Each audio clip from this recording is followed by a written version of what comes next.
maíz, regalo de los primeros habitantes de América. El tema de la conferencia de este año es el de la gente del maíz, the people of the corn. El maíz es símbolo de las raíces indígenas en Iowa y la abundancia e importancia que tiene este regalo de los grupos precolombinos para la población de Iowa. The kinds of things that we learn in this conference. Dual languages.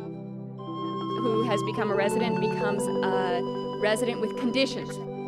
How racism actually plays out.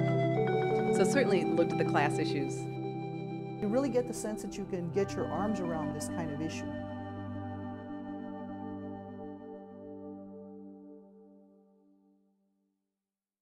I'm very, very pleased that the University of Iowa School of Social Work helped to stimulate and initiate the collaborative that developed this conference 7 years ago. And it was our good fortune that at that time, John Paul Chasson was a staff member at the University of Iowa School of Social Work at our National Resource Center. He was also at that time a member of the Commission for Latino Affairs. And so together we, this idea germinated and we reached out to people across the state. I think it's always very telling who chooses to be here and what they're looking for in terms of motivation and inspiration. Certainly we know that the conference is about strengthening and valuing Latino communities and voices. It seems to me I keep thinking of the word voices when I think of the title for this particular conference, because I feel sometimes like as Latinos we're trying to find our voice, and we're trying to figure out exactly how that's going to be measured and how that's going to be received by people. But the goal is to develop native and second language. So the goal is to develop 2 languages, not develop one at the expense of another. What we've really been impressed with is that the state, from the very top down, has really set the tone that this is what the state's going to do. It's going to address these issues, and it's going to try and bring in all the sectors who are impacted positively and negatively by immigration. So who do we work for? Who is really guiding our work? A lot of us would like to believe, well, I guide my work. I make the decisions on how my work is done. I help affect my organization's approach to the work. Maybe that's the case, but it's an important question for us to always be asking as individuals doing this kind of work. I always love the first day. I love the Institute. I think that it helps me see who's new and up and coming in Iowa, what the issues are, today I'm in an all-day thing on ethics, and so all day long to discuss ethics at a conference in a very calm atmosphere is it's a great thing. And if you're not doing that, and you're living apart for any amount of time other than a week or 2, that's going to cause some suspicion. That's going to cause immigration to think to themselves, I wonder if this person is really getting married. And even when you have kids, sometimes they'll question it. They might even ask you to do paternity tests to make sure that the child is actually yours. And, you know, that I'm not going to talk about the problems that could cause. Because we cannot go into the schools is to approach it from the cultural side, which I know we're a little bit behind as Latinos on the issue, GLBT issue.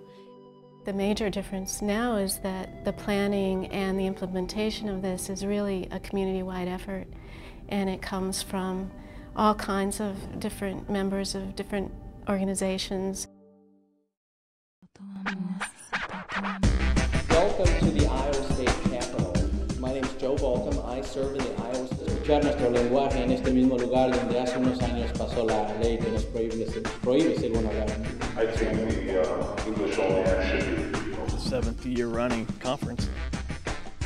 We heard testimony from law enforcement. I think we ought to issue driver's license to every Iowan. Help create the community that you live in.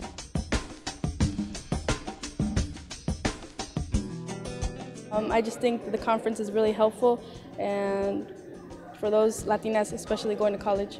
Some of the new youth that have been coming back, they keep on coming back and bringing more people with them. So it's just growing and gaining popularity.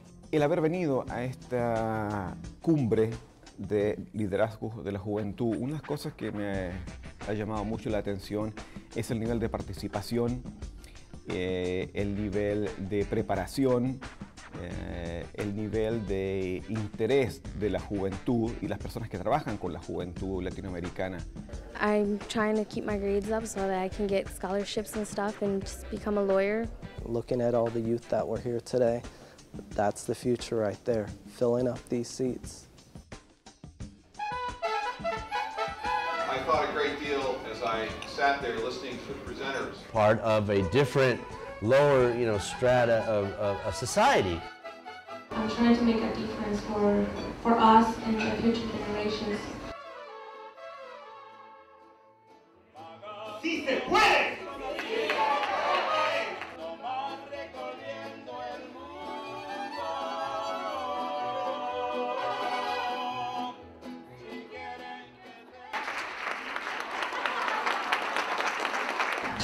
Buenos días a todos los presentes. Es un honor para mí ser invitada a su ceremonia hoy día.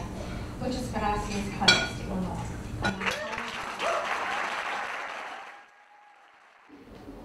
Thank you, Governor and First Lady, for joining us. Pero déjame decirte que en mi calle, en mi camino, he visto muchas piedras, muchas llagas, muchos disgustos, muchos corajes, pero todo eso me ha hecho más fuerte para hacer lo que yo necesito que hacer para mi gente y mi raza. Y por eso yo nunca, aunque no nací en México, nunca me van a quitar el orgullo de ser una hija de padres mexicanos y una nieta de mexicanos que nacieron en México. La presencia del gobernador le dio relevancia, una clara relevancia política a la conferencia. I'm proud to be a visible part of Latinos here in Iowa, of our community here in Iowa. I'm proud to be proof positive that being a woman entrepreneur and being a Latina is still a double whammy for all the right reasons. So I think it's important that we embrace who we are in our uniqueness in each of our cultures, but come together, because I think unity is important. But not unite only because we speak Spanish. Unite because we have an ancestral legacy in this continent. From the work that I have done, from all the elders, the title of the documentary, San Setojuan, We Are One, it doesn't refer to native peoples. It refers to everybody. We are one. Nosotros somos uno.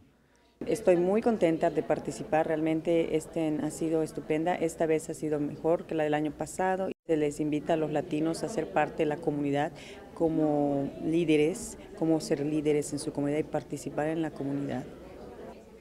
I do appreciate that the state validates culture and diversity. Cada persona que vive en el país o que queda en el país o que está en este país tiene un estatus de inmigración. Entonces, no importa dónde está nacido, todos tienen algo que ver con inmigración. I have met a lot of great groups that are supporting the Latino Conference, from agencies to banks and even factories and other wonderful corporations. This would be our second year being one of the major sponsors, so we are very, very pleased. It has been structured from the beginning to invite both people from the Latino community, but also those who are interested in this growing population in Iowa. There is no feeling of not being welcome if you're not Latino. We've read in the history books about the United States and how it was settled in the various waves of immigration, and here we are living through it. And so you really get a sense of America changing for the better, as it's always changed with each wave of migrants and newcomers. Our goal with the conference is to make it relevant as well as progressive. I think that each and every year we do it, we try and stay up with the trends, the issues that are very concerning to the Latino population. It's an educational tool, it's a networking tool, and I feel that everyone is more than welcome to participate. It's an opportunity that I don't think anyone wants to miss.